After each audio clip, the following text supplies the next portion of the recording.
Hello বন্ধুরা, তোমরা কেমন আছো? আশা করি সবাই ভালো আছে। দেখো বন্ধুরা, আজকে আমি গিলা করব। গিলার অল্প মেটে আছে। দেখো এখানে আছে পেঁয়াজ আর কাঁচা লঙ্কা। আমি পেঁয়াজ বাটবো না, তেলটা গরম হয়ে গেছে। পেঁয়াজ আর কাঁচা লঙ্কাগুলো ভেজে নেবো এখন আমি। এটা একটু লাল লাল করে ভাজা হয়ে গেলে আমি মশলাগুলো দিয়ে দেবো।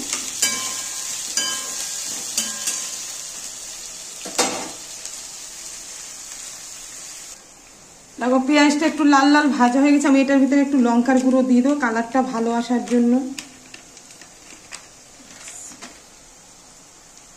এবার আবার একটু নেড়ে দেবো। তোমরা এরকম করবে, দেখবে কালারটা ভালো আসে। দেখো মশলাটা করা হয়ে গেছে। এখানে আদা জিরা বাটা, রসুন বাটা, পেঁয়াজ বাটা, পেঁয়াজ অল্প দিয়েছি। এবার আমি মশলাগুলো সব দিয়ে দিচ্ছি। এবারে দেবো হলুদ গুঁড়ো, ব্যাস, লবণ। এবার ভালো করে কষিয়ে নেব।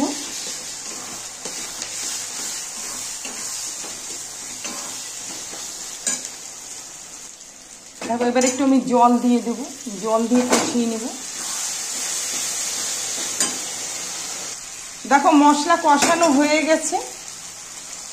এবারে আমি গিলাগুলো দিয়ে দেব।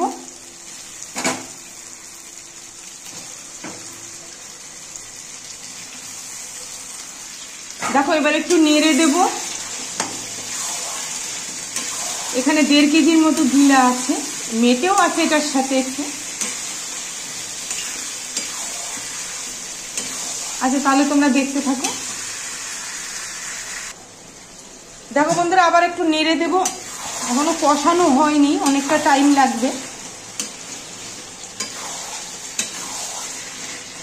এটাই কিন্তু আমি ঝোল দেবো না, একটুকু। দেখো বন্ধুরা প্রায় হয়ে যাচ্ছে, আর একটু হলে নামিয়ে দেবো গরম মশলা দিয়ে।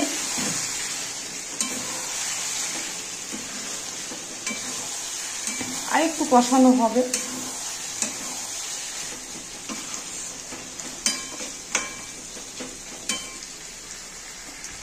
দেখো বন্ধুরা হয়ে গেছে।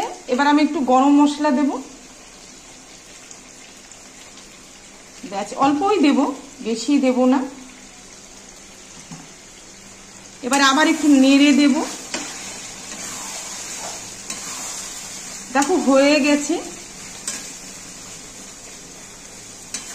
কালারটা খুব সুন্দর আসছে। দেখো আমি কিন্তু একটুকু জল দেইনি। এবার আমি গ্যাসটা অফ করে দেব। আর একটু সামান্য নেড়ে দিচ্ছি। হয়ে গেছে। দেখো এবার আমি নামিয়ে দেব।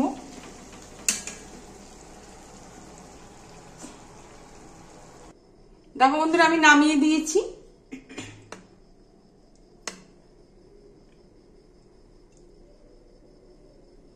দেখো তোমাদের কেমন লাগলো।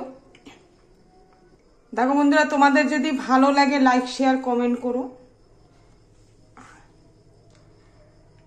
চ্যানেলকে সাবস্ক্রাইব করো। আর তোমরা সবাই ভালো থেকো। আচ্ছা তাহলে রাখলাম, টাটা।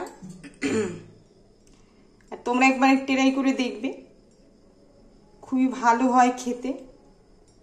আমি আরো একবার করেছিলাম, তোমরা দেখেছিলে। আচ্ছা তাহলে রাখলাম, টাটা। কালারটাও খুব সুন্দর আসছে। আচ্ছা তাহলে রাখ।